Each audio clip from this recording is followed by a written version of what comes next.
ஒற்றன் செய்தி நேயர்களுக்கு வணக்கம். இன்றைய தமிழக அரசியல் அதை பற்றி பேசுவதற்காக நம்முடன் இணைந்திருக்கிறார் கல் இயக்கத்தின் தலைவர் திரு நல்லசாமி அவர்கள். ஐயா வணக்கம். வணக்கம். எப்படி இருக்கீங்க சார்? நலமாக இருக்கின்றேன் சார். இன்றைய தமிழக அரசியல், அதாவது ஃபர்ஸ்ட் சொல்லணும் அப்படின்னு பார்த்தீங்கன்னா, சென்னை மாநகரம், அதாவது தமிழகத்துடைய தலைநகரத்தில் வந்து இந்த இவங்க சானிட்டரி ஒர்க்கர்ஸ், அதாவது துப்புரவு பணியாளர்கள் வந்து தொடர் போராட்டம் நடத்தி வந்துட்டு இருக்காங்க. சுமார் 10 நாட்களுக்கு மேல ஆயிடுச்சு. அதை பற்றி உங்களுடைய கருத்து என்ன சார்? போராட்டம் நியாயமான போராட்டம். ஏற்கனவே தேர்தல் நேரத்தில் அறிவித்ததை செய்யாமல் தவிர்த்து வருகின்றார்கள். அதை செய்ய சொல்லி வலியுறுத்துகிறாங்க. இவங்க என்ன சொல்கிறாங்க? திராவிட முன்னேற்ற கழகத்தில் சொன்னதை செய்வோம், செய்ததை சொல்வோம். ஆனால் மாறா இருக்காங்க.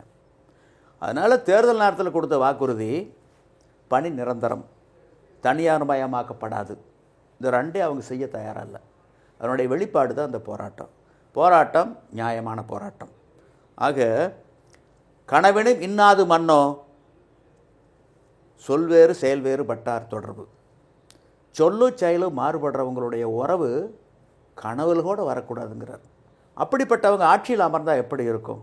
இதையெல்லாம் சிந்திக்க வேண்டிய ஒரு நேரம் வாக்காளர்களுக்கு வரும் 2026 இது ஒரு விளைவை ஏற்படுத்தும். பத்திரிகையாளர்கள் வந்து அப்போது வந்து அன்னைக்கு அந்த சந்திப்பப்போ வந்து இருந்த சேகர் பாபு அமைச்சர், அவர்கிட்ட கேட்கும் போது எங்க அந்த மாதிரிலாம் அறிக்கை விட்டாங்க, அந்த மாதிரிலாம் ஒண்ணுமே விடலையே, அந்த மாதிரிலாம் ஒன்றும் சில தேர்தல் அறிக்கைலாம் ஒன்றும் சொல்லலை அப்படின்னு சொல்லி சொன்னாரு. அதை பத்தி உங்களோட கருத்து எப்படி சார்? அதாவது முழு பூசணிக்காயை சோத்துல மறைக்கிறதா சொல்லுவாங்க. அதனுடைய வெளிப்பாடு தான் அவருடைய அந்த விமர்சனம். சரி சார். இந்த பிரச்சனைகள் இவ்வளவு நடக்கும்போது இது வந்து ஒரு municipal administration minister K Nehru தான் இதை வந்து முன்னிருந்து பேசக்கூடிய ஒருத்தராக இருக்க வேண்டியது இல்லையா? முதல்வர் யாருன்னா பேசணும். ஆனா இதுல எப்படியும் சம்பந்தமே இல்லாத சேகர் பாபு, அதாவது இந்து அறநிலைத்துறை அமைச்சர், அவர் வந்து பேசுறதை வந்து நீங்க எப்படி பாக்குறீங்க சார்? அதாவது இது வந்து வரம்பு மீறிய செயல். வரம்பு மீறிய செயல்னா எப்படி சொல்றீங்க சார்? தன்னுடைய அதிகாரத்துக்கு மேலே செய்யறது, தேவையில்லாமல் மூக்க நுழைக்கிறது, அதனுடைய வெளிப்பாடு தான் அது. அவருடைய பேச்சை பார்க்கும்போது அந்த தோரணையே ஒரு மிரட்டும் தோரணையில தான் இருக்குது. பத்திரிகையாளர் கேள்வி கேட்கும்போது நான் உனக்கு பதில் கொடுக்க தேவையில்லை அப்படின்னு இருக்காரு. அதுக்கப்புறமா பார்த்தீங்கன்னா அங்கே யார் எது கேட்டாலும் வந்து ஒரு அவரோட ஆட்டிடியூடே ஒரு மாதிரி இருக்குது சார். அதை நீங்கள் எப்படி பார்க்குறீங்க? நீங்கள் அது பரமசிவன் கழுத்திலிருந்து பாம்பு கேட்டது கருடா சௌக்கியமா, அதை போல இருக்கு. இந்த போராட்டம் வந்து 2026 தேர்தலில், தமிழக சட்டமன்ற தேர்தலில் ஒரு இம்பாக்டாக இருக்கிறதுக்கு வாய்ப்பு இருக்கா? ஏற்படுத்துவதற்கு வாய்ப்பு இருக்கு சார். நீங்கள் எல்லாருமே ஏற்படுறதுக்கு வாய்ப்பு இருக்கும் அப்படின்றீங்க. ஆனால் வந்து எதிர்கட்சி தலைவராக யாருமே சரியா இல்லையா சார்? இப்போ திமுக வந்து அவங்க கூட்டணி ஸ்ட்ராங்காக இருக்காங்க. ஆனால் அஇஅதிமுகவுடைய கூட்டணி, அதாவது தமிழகத்தில் வந்து ஆட்சி இதுவரை வந்து ஒரு 50 ஆண்டு காலமாக ஆட்சி செய்யறதுனா திமுக அதிமுக இவங்க 2 பேர் தான் ஆட்சி செஞ்சுருவாங்க. இப்போ அடுத்து எதிர்கட்சி தலைவர்னு இருக்கிறது, கட்சின்னு இருக்கிறத பார்த்தா அஇஅதிமுக தான். ஆனால் அந்த அஇஅதிமுகவில் இருக்கக்கூடிய கூட்டணி பார்த்தீங்கன்னு வச்சுங்களேன், அங்கேயே அவங்களோட பலம் இல்லாத மாதிரி தான் இருக்கு. ஏன்னா அவங்க மெயினாக டிபெண்ட் பண்ண வேண்டியது பாஜக இருக்காங்க. இப்போ பார்த்தீங்கன்னா அஇஅதிமுகவை வந்து ஆட்டி படைக்கிறதே பாஜகன்ற மாதிரி தான் இருக்கு. அதை பற்றி உங்களுடைய கருத்து என்ன சார்? அதாவது கூட்டணி வலுவாக இருக்கணுங்கிறது நீங்கள் சொல்கிறது நியாயம்தான். கூட்டுடன்று மேல்வரினும் கூடி எதிர்க்கும் ஆற்றல் அதுவே படை. யமனே தலைமை தாங்கி படை நடத்தி வந்தாலும் எதிர் அணியில் இருப்பவர்கள் பதறாமல் சிதறாமல் ஒன்றிணைந்து நின்றால் வெற்றி உறுதி. ஆனால் அவங்க 3 அணி 4 அணி நின்னா திமுகவுக்கு மீண்டும் ஒரு வாய்ப்பை ஏற்படுத்தி கொடுத்ததாக அது அமையும். ஆட்சியை தக்க வைத்து கொள்ளக்கூடிய ஒரு வாய்ப்பும் அவர்களுக்கு கிடைக்கும். ஏன்னா அவங்க நம்பி இருக்கிறதே பணம் தான். பணத்தை நெப்போலியன் சொன்ன மாதிரி ஆங்காங்கே துருப்புக்களை நிறுத்தி வைத்து விட்டால் துப்பாக்கி துவக்க வேண்டிய அவசியமே இருக்காது. அந்த அடிப்படையில் விஞ்ஞான முறையில் 234 தொகுதிகளில் எங்கெங்கே கொண்டுக்கிட்டு போய் பணத்தை சேமித்து வைக்கணுமோ அங்கேயெல்லாம் சேமித்து வச்சுட்டாங்க. அதனால் தேர்தல் ஆணையம் தேர்தல் தேதியை அறிவித்த பிறகு யார் சிக்குவாங்க?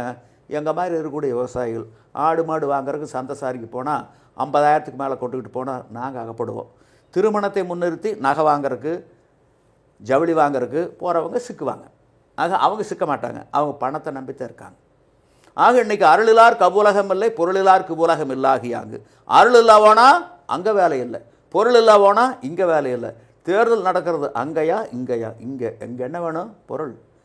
நீங்கள் நானும் தயாராக இருக்கிறோம். வாக்காளராகிய நாம், நாட்டின் எஜமானர்கள் தயாராக இருக்கிறோம். என் வீட்டில் எவ்வளோ ஓட்டு, எவ்வளோ கொடுப்பேன் எனக்கு பேரம் பேசி வாங்கிட்டு குத்துறதுக்கு தயாராகிட்டோம். ஆக வாக்குக்கு பணம் வாங்கலைன்னா நம்மில் பல பேர் வாக்களிக்கவே போகிறதில்ல.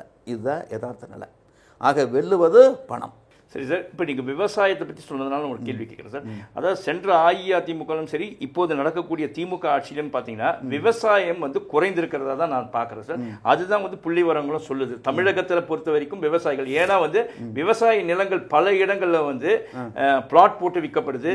சில ஏழைமார்கள்லாம் வந்து அந்த புறம்போக்கு இடத்துல அந்த மாதிரிலாம் வந்து விவசாயம் பண்ணிடலாம். அதையும் வந்து அங்கே இருக்கக்கூடிய லோக்கல் அரசியல்வாதிகள், அது இந்த ஆட்சின்னு சொல்ல சார், 2 ஆட்சிகளையும் இருக்கும்போது அதை வந்து அவங்க கைப்பற்றி அதை வந்து அவங்க பிளாட் போட்டுலாம் வித்திருக்காங்க. இதனால விவசாயத்தை பார்த்தீங்கன்னு வச்சுங்களேன் குறைந்திருக்கு. அதே மாதிரி இங்க இருந்து விவசாய பொருட்களோட உற்பத்தியும் குறைந்திருக்குது அப்படின்னு தான் நான் பார்க்குறேன் சார். அது 100க்கு 100 உண்மை நீங்கள் சொல்கிறது. அதாவது இன்றைக்கி வந்து இயற்கை காடுகளுடைய பரப்பளவு குறைஞ்சிக்கிட்டே இருக்குது. இங்கே மட்டுமல்ல, உலக அளவில் காங்கிரீட் காடுகளுடைய பரப்பளவு கூடிக்கிட்டு இருக்குது. இதனுடைய வெளிப்பாடு பூமி பந்து சூடாகிட்டுது.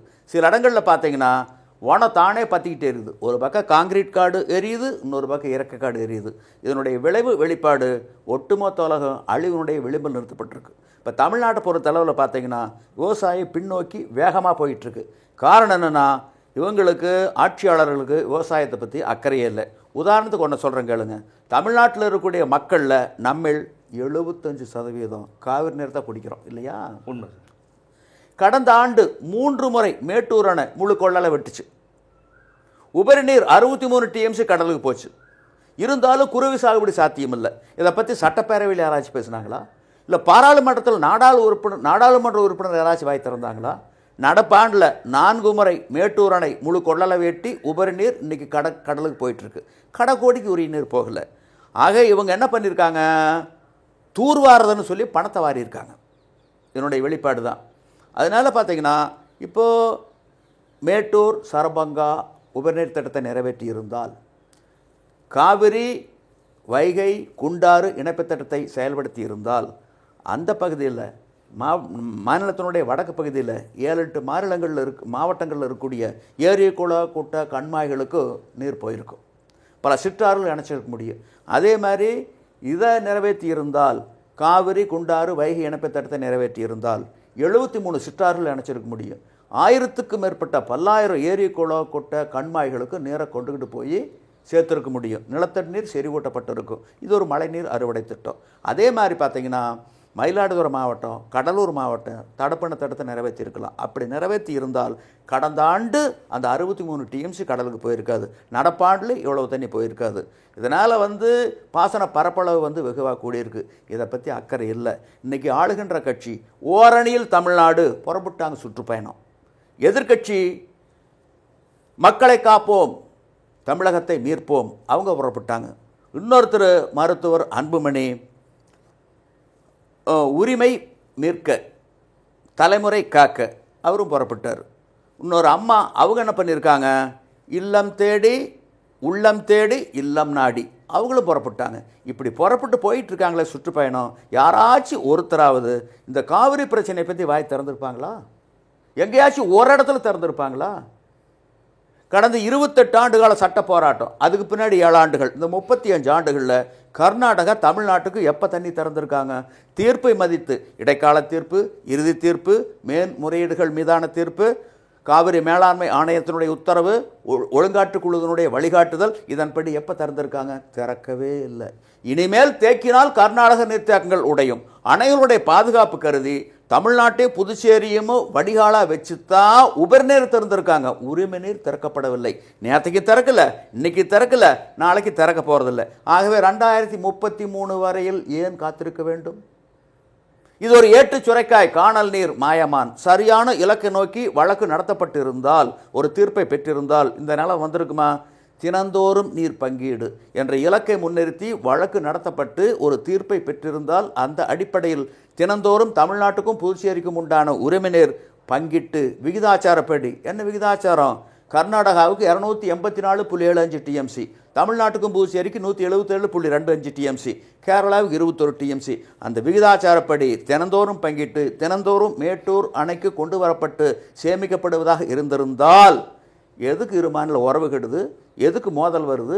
எதுக்கு இறையாண்மை ஒருமைப்பாடு கேள்விக்குறியாகுது? இதை பற்றி யாராச்சும் வாய் திறக்கிறாங்களா? இல்லை புதுசாக அரசியலுக்கு வந்த அந்த நடிகராட்சி வாய் திறக்கிறாரா? இல்லையே. எதையோ பேசுகிறாங்க. எம்என் ராஜம்னு ஒரு நடிகை, எப்போவோ அந்த காலத்தில் நடித்த நடிகை, அவரை போய் பார்க்குறக்கு ஓடுறாரு முதலமைச்சர், துணை முதலமைச்சர் ஓடுறாரு, குடும்பத்தோடு போகிறாங்க. ஏதாச்சும் ஒரு நடிகை, அந்த காலத்தில் ஒரு நடிகர் ஒரு படம் 2 படத்தில் தலை காட்டியிருப்பாங்க, அவங்க இறந்து போயிட்டா உடனே முதல்வர் ஓடுறாரு, துணை முதல்வர் ஓடுறாரு, இதை பார்த்து போட்டு எதிர்க்கட்சி தலைவர் அவரும் ஓடுறாரு, இதை பார்த்து போட்டு இதர கட்சிகள் இடதுசாரி வலதுசாரி தேசிய கட்சி மாநில கட்சி எல்லாம் அங்கே போய் முகாமிட்டு இருக்காங்க. அதான் நாட்டுக்கு முக்கியம். சரி சார், இப்போ நீங்கள் வந்து இந்த காவேரி நீர் பிரச்சனை பற்றி சொன்னீங்க. காவேரி நீர் வந்து பிரச்சனை முடிந்து சுமூகமாக முடிந்து அவங்க திறந்து விட்டா கூட இங்க தேக்கிறதுக்கான இடம் கம்மியா இருக்கு. ஏன்னா பாத்தீங்கன்னா இருக்கிற ஏரி குளம் எல்லாமே வந்து ஆக்கிரமிக்கப்பட்டிருக்குது. ஒன்னு அரசியல்வாதிங்க பிளாட் போட்டு வச்சிருக்காங்க, இல்லையா வீடு வாசல் இல்லாதவங்க அவங்க போயிட்டு அதுல குடியிருக்காங்க. இதை அப்புறப்படுத்துவதற்கு யாராவது ஒரு பொதுநல வழக்க போட்டு அதை கிளியர் பண்ணலாம் நினைக்கும் போது இதே அரசியல்வாதிகள் சமூக போராளிகள் தான் அவங்க ஏன் அதை வந்து காலி பண்றீங்க அப்படின்னு சொல்லி சொல்றாங்க. மாற்று இடம் கொடுக்கணும் அப்படின்னு சொன்னா கூட அது வேண்டாம், அவங்க இங்கே தான் இருக்காங்க இருக்கட்டும் சொல்லி சொல்றாங்க. அதை பத்தி உங்களோட கருத்து என்ன சார்? ஏன்னா அவங்க அங்கிருந்து காலி அப்புறப்படுத்தப்பட்டால் தான், இப்போ உதாரணத்துக்கு பார்த்தீங்கன்னா அரசே செய்த தவறு என்னன்னு பார்த்தீங்கன்னா இன்று இருக்க வள்ளுவர் கோட்டம் அந்த ஏரியா இருக்கு இல்லையா, அதுவே வந்து ஒரு லேக் ஏரியா தான் சொல்லி சொல்லுவாங்க. அதுவே முகப்பேர்ல பார்த்தீங்கன்னா ஏரி திட்டம் இருக்கு. பல இடங்கள்ல அரசாங்கமே வந்து அதாவது ஹவுசிங் போர்டு அவங்க வீட்டு வசதி வாரியம் அவங்களே வந்து ஏரியெல்லாம் வந்து ஆக்கிரமிச்சிருக்காங்க. இப்படி இருக்க சொல்ல அதனாலதான் வந்து மக்களும் வந்து சிலர் வந்து வீடு இல்லை அப்படின்னு போறாங்க. இதை பத்தி உங்களோட கருத்து என்ன சார்? நீதிமன்றத்துக்கு புரிதல் இல்லை, இந்த தீர்ப்பை நடைமுறைப்படுத்த முடியாது. இது ஒரு ஏட்டுச்சுரைக்காய் காணல் நீர் மாயமான். 2013 உச்சநீதிமன்றத்தில் ஒரு மறுசீராய்வு மனு தாக்கல் பண்ண ஒரு சங்கம் ஒரு தனிநபர் வரக்கூடாது, உங்களுக்கு ஏதாச்சும் பாதிப்பு இருந்தால் உங்களுடைய அரசிடம் போய் சொல்லிக் கொள்ளுங்கள், அரசு தான் மறுசீராய்வு மனு தாக்கல் பண்ணணும் அப்படின்னு அவங்க சொல்லிட்டாங்க. எங்கே போய் பொதுநல வழக்கு போடுறது? அவங்களே இடையூறாக இருக்காங்க. இப்போ நீங்கள் சொன்னது 100க்கு 100 சரியானது. இப்போ வந்து வள்ளுவர் கோட்டை ஒரு ஏரி ஒரு குளம், அதே மாதிரி சேலத்தில் இருக்கக்கூடிய பேருந்து நிலையம் புதிய பேருந்து நிலையம் ஒரு ஏரி, திருவள்ளூர் மாவட்டம் திருப்பூர் மாவட்ட ஆட்சியர் அலுவலகமே குளத்துக்குள்ளே தான் கட்டியிருக்கிறாங்க. மதுரையில் உயர்நீதிமன்ற கிளை அதாவது எங்கே கட்டியிருக்காங்க? ஒரு கண்மாய்க்குள்ளே. அங்கே கண்மாய்க்குள்ள உட்காந்துக்கிட்டு தான் நீதி அரசர்கள் நீதி பரிபாலனம் பண்ணிக்கிட்டு இருக்காங்க. 39,500 ஏரி குளம் குட்டை கண்மாய்கள் ஆங்கிலேய நாட்டுட்டு போகும்போது நீர்வளத்துறையினுடைய பராமரிப்பில் இருந்து வந்தன. அவற்றில் 7,000 காணா எடுத்து விழுங்கிட்டாங்க. நீங்கள் சொன்ன மாதிரி பல அடுக்கு மாடியாக இருக்குது. ஆட்சியாளர்களுக்கு ஓட்டு, அதிகாரிகளுக்கு பணம், பட்டா வழங்கு விழான்னு போட்டு ஏரி குளம் குட்டை கண்மாய் வரத்துக்கால் வடிகால் எல்லா இடத்துலையும் கொடுத்துட்டாங்க. கட்டிடங்களாக நிற்கிது. மழை பொழிஞ்சா இல்லை உபரிநீர் வந்தால் அண்டை மாநிலங்கள்லேருந்து தேங்கக்கூடாத இடத்துல தேங்குது, தேங்க வேண்டிய இடத்துல தேங்கிறது இல்லை, வடிகால் வாரியை வந்துடுறாங்க, உடனே வடிச்சு கொண்டாந்து ஆற்றுல விட்டுறாங்க. ஆறு நல்லா தூர்வாரி இருக்காங்க, கால்வாய் தூர்வாரதில்லை, மணலை பூரா அள்ளி ஆறு நல்ல முறையில் தூர்வாரப்பட்டிருக்கு, நேராக சர்ன்னு சமுத்திரத்துக்கு போயிடுது. இதுதான் நடந்துக்கிட்டு இருக்குது. சரி சார், இப்போ ராகுல் காந்தி அவர் வந்து நேற்று வந்து ஒரு ஆர்ப்பாட்டம் செய்து பெரிய ஒரு அஜிடேஷன் பண்ணிட்டு அரெஸ்ட் செய்யப்பட்டது. காரணம் என்னன்னா இந்த வாக்காளர் அட்டை அந்த ஓட்டர்ஸ் லிஸ்ட் அதில் வந்து ஊழல் நடந்திருக்கிறதா அவர் சொல்றாரு. பெங்களூரில் நடந்திருக்கு அப்படின்றாரு. பட் ஆனால் வந்து ஆளும் கட்சி வந்து அந்த மாதிரி நடக்கவே இல்லைன்றாங்க. எலெக்ஷன் கமிஷனும் அந்த மாதிரிலாம் நடக்கவே இல்லை. ராகுல் காந்தி இந்த மாதிரி வெளியில் போய் சொல்றதுக்கு ஏன் எங்ககிட்ட கம்ப்ளைண்ட் பண்ணல, ஆதாரத்தோட கம்ப்ளைண்ட் பண்ணலாமேன்றாரு. ராகுல் காந்தி சொல்வதை பற்றி உங்களுடைய கருத்து என்ன? உண்மையிலேயே இந்த மாதிரி எலக்ட்ரல் லிஸ்ட்டில் வந்து ஸ்கேம் நடந்திருக்கா? 1952 தான் முதல் தேர்தல் சுதந்திர இந்தியாவில். அன்றிலிருந்து இன்றைய தேர்தல் நடந்திருக்கும் தேர்தல் வரை எல்லா தேர்தல்களையும் இந்த மாதிரி ராகுல் காந்தி சொன்ன மாதிரி முறைகேடுகள் ஒழுங்கீனங்கள் நடந்திருக்கின்றன. காங்கிரஸ் ஆட்சியிலும் நடந்திருக்கின்றது, இல்லை என்று யாரும் மறுக்க முடியாது. விகிதாச்சாரம் மட்டும் வேறுபடுது.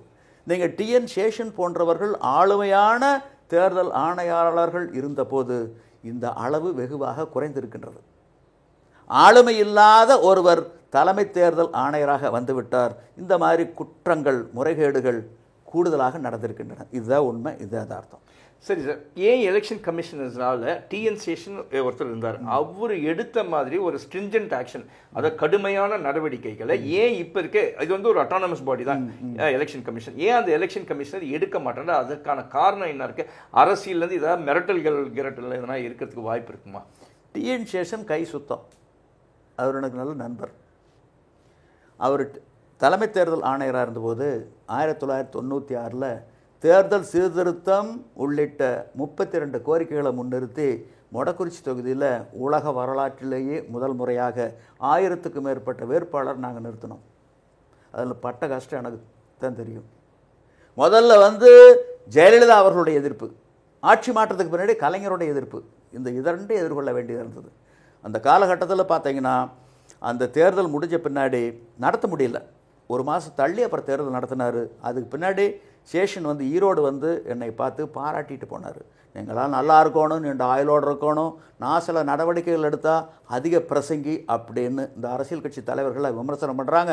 32 கோரிக்கைகளை வச்சு சில திருத்தங்களுக்கு வழிவகுத்திருக்கீங்க, உங்களை எல்லாம் பாராட்டணும்னு கையெடுத்து கும்பிட்டார். அவர் கை சுத்தமானவர், அதனால் அவர் யாரை கண்டு பயப்பட வேண்டியதில்லை. மற்றவங்கெல்லாம் அப்படி இருக்கிற மாதிரி எனக்கு படலை. அதனுடைய வெளிப்பாடு தான் இத்தனைக்கும் காரணம். சார், இப்போ தமிழக அரசியல் பார்த்தீங்கன்னா திமுக, அஇஅதிமுக இவங்க இருக்காங்க, அதுக்கப்புறம் பாஜக அவங்களுக்கு. இப்போது அடுத்தபடியாக பார்க்க போனால் இப்போ இருக்கிறது விஜய். இப்போ புதுசாக அவருக்கு முன்பு பார்த்தீங்கன்னா நாம் தமிழர் கட்சியை சார்ந்த சீமான், அப்புறமா தேமுதிக விஜயகாந்த் மறைவுக்கு அப்புறமா இப்போ பிரேமலதா அவங்க இப்போ பிரச்சாரத்துக்கு. இப்போ தமிழக அரசியல் எந்த அளவில் இருக்குது சார்? எந்த கட்சி ஓரளவுக்கு இருக்கிறாங்க இப்போ அப்படின்ற மாதிரி? நீங்கள் வரக்கூடிய 2026 யார் முதலமைச்சர் ஆவாங்க, யார் ஆவாங்க சொல்லுங்க. என்னை பொறுத்த வரைக்கும் இன்னைக்கு இருக்கிற சூழ்நிலையை பார்த்தா திமுக மீது பல குற்றச்சாட்டுகள் இருந்தாலும் சரியான எதிர்கட்சி கூட்டணி இல்லாத காரணத்தால் திமுகக்கான வாய்ப்புகள் இருக்கிறதா நான் பார்க்குறேன் சார். இது என்னுடைய கணிப்பு. உங்களுடைய கணிப்பு சரியானது தான். ஏன் நான் முதலமைச்சராக வரக்கூடாது? கண்டிப்பாக வரலாம் சார். அதுக்கான முயற்சி நீங்களும் எடுக்கணும். உங்கள் பின்னால் ஏன் அரசியல் கட்சிகள் வரமாட்டேங்குது? நீங்கள் நேர்மையானவர்ன்றதுனாலயா? முடியும், என்னால் முதலமைச்சராக முடியும். வரக்கூடிய 2026 தேர்தலில் எங்கள் தொகுதி மொடக்குறிச்சி தொகுதி. ஒரு வாக்காளருக்கு ஓட்டுக்கு 10,000 ரூபாய் கொடுக்கக்கூடிய அளவுக்கு என்னிடம் பணம் இருந்தால், அதை வாக்காளர் கைகளில் கொண்டு சேர்ப்பிக்கக்கூடிய அளவுக்கு நம்பிக்கையான நாணயமான அடியார்கள் என்னிடம் இருந்தால், விசுவாசமான அடியார்கள் இருந்தால், நான் தான் 2026 தேர்தலில் மொடக்குறிச்சி தொகுதி சட்டமன்ற உறுப்பினர். அதே மாதிரி தமிழ்நாட்டில் இருக்கக்கூடிய 234 தொகுதிகளிலே கொடுக்கக்கூடிய அளவுக்கு பணம் எங்கிட்ட கொட்டி குவிஞ்சு கிடந்தால், அதை வாக்காளர் கைகளில் கொண்டு சேர்ப்பிக்கக்கூடிய அளவுக்கு 234 தொகுதிகளிலும் எனக்கு ஆதரவான அடியார்கள் இருந்தால், நான் தான் 2026 தமிழ்நாட்டினுடைய முதலமைச்சர். தமிழக அரசில் புதுசாக கால் பதித்திருப்பவர் நடிகர் விஜய். இப்போ அவரை பார்த்தீங்கன்னா எல்லா அரசியல் தலைவர்களும் எங்கேயாவது ஒரு போராட்டம்னு அந்த போராட்ட காலத்துக்கு தான் போய் சந்திக்கிறாங்க, அந்த மாதிரி தான் இருக்கு. ஆனால் விஜயை பொறுத்தவரை அந்த போராட்டக்காரர்கள் அவரை வீட்டில் போய் சந்திக்கிற அளவில் இருக்கு. அது காரணம் நீங்கள் எப்படி பார்க்குறீங்க சார்? அது சினிமா மோகம். சினிமா மோகம் என்றால் எப்படி நீங்கள் சொல்றீங்க? உலகத்தில் அமெரிக்காவை பொறுத்தளவில் ரொனால்டு ரீகனோட சினிமா மோகத்துக்கு முற்றுப்புள்ளி வச்சாச்சு. ஆந்திராவில் என்டிஆர் வந்தார், அதுக்கு பின்னாடி அடுத்தவங்க முதலமைச்சராக வர முடியல, கேரளாவுக்குள்ளே நுழைய முடியல. தமிழ்நாட்டிலே மட்டும் 60 ஆண்டுகளுக்கு மேலே சினிமா துறை ஆதிக்கம் செலுத்தி கொண்டு இருக்கின்றது அரசியலில். ஆந்திராவில் பவன் கல்யாண் இருக்கார் சார். பவன் கல்யாண் துணை முதல்வராக தான் வந்தார், முதல்வராக வர முடியாது. நாளைக்கு வர முடியாதா? யார் வேணாலும் வரலாங்க. இன்றைக்கி நீங்கள் விஜய்னு சொல்கிறீங்கல்ல, விஜய் வர முடியாத போகலாம்.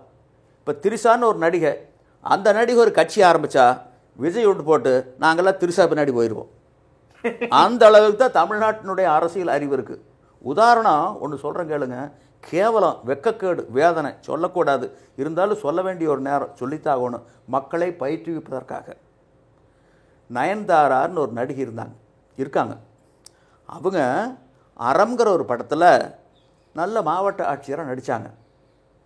அப்போது கேரள பத்திரிக்கை ஒன்று பதிவு பண்ணுறாங்க, நயன்தாரா அறம்ங்கிற திரைப்படத்தில் நல்ல மாவட்ட ஆட்சியராக நடித்து தமிழ்நாட்டு மக்களுடைய வாக்காளர்களுடைய இதயங்களில் இடம் பிடித்து விட்டார். இதைத் தொடர்ந்து ஒரு திரைப்படத்தில் நல்ல அரசியல்வாதியாக நடித்து அதை அடுத்து ஒரு கட்சி ஆரம்பித்து தேர்தலை சந்தித்தால் அவர் கட்சி வெற்றி பெறுவதும் அவர் முதலமைச்சராவதும் உறுதி.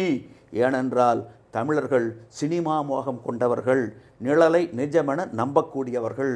இது எப்படி இருக்குதுன்னா, ஒவ்வொரு தமிழ்னி பிஞ்சு போன செருப்பால் செவினியாக சாத்துன மாதிரி இருக்குது. ஆக நாளைக்கு திரிசா ஒரு கட்சி ஆரம்பித்தா அவங்க பின்னாடி போகிறதுக்கு நாங்கள்லாம் தயார். இதுதான் தமிழ்நாட்டினுடைய அரசியல் அறிவு. ஒரு நடிகர்னா யார்? யாரோ எழுதின வசனத்தை மனப்பாடம் பண்ணி ஒப்பிச்சவங்க. அவருக்கு எப்படி அரசியல் அறிவு வரும்? ஒரு திரைப்பட பாடல் இவருடைய புரட்சி பாடல் அப்படின்னு சொல்கிறோமல்ல, எழுதுனது யார்? வேற ஒரு கவிஞர் ஒருத்தர். கவிஞர். பாடினது யார்? டிஎம் சௌந்தரராஜன் போன்றவர்கள். இவர் என்ன பண்ணார்? நடிகர் பாடல் வரிகளுக்கு ஏற்ப உதடுகளை அசைத்தவர். உதடுகளை அசைத்தவருக்கு பேர் வருது, பாடினவருக்கு பேரை காணா, அந்த பாடலை உருவாக்கியவருக்கு பேரை காணா. இப்படி உட்பட்ட அறியாமை இருக்குது. அப்புறம் தமிழ்நாட்டில் பகுத்தறிவு பாசறைங்கிறாங்களே, இந்த பகுத்தறிவு பாசறைகளை என்ன பண்ணுச்சு? இது பகுத்தறிவு பாசறைகளா பஸ் ஸ்டாண்டு கழிவறைகளா? அப்படித்தானே இருக்குது. அப்போ பொதுமக்கள் தான் இதுக்கு காரணம். பாருங்க, மக்கள் தான் காரணங்க. சுதந்திரத்தினுடைய விலை மக்களுடைய விழிப்புணர்வு. விழிப்புணர்வு பொறுப்புணர்வு இல்லாமல் இப்படித்தான் இருக்கும். பொறாத காலம் தான் இருக்குது. பொற்காலம் வர்றதுக்கு வாய்ப்பே கிடையாது. நன்றி சார். நன்றி நன்றி நன்றி நேயர்களே.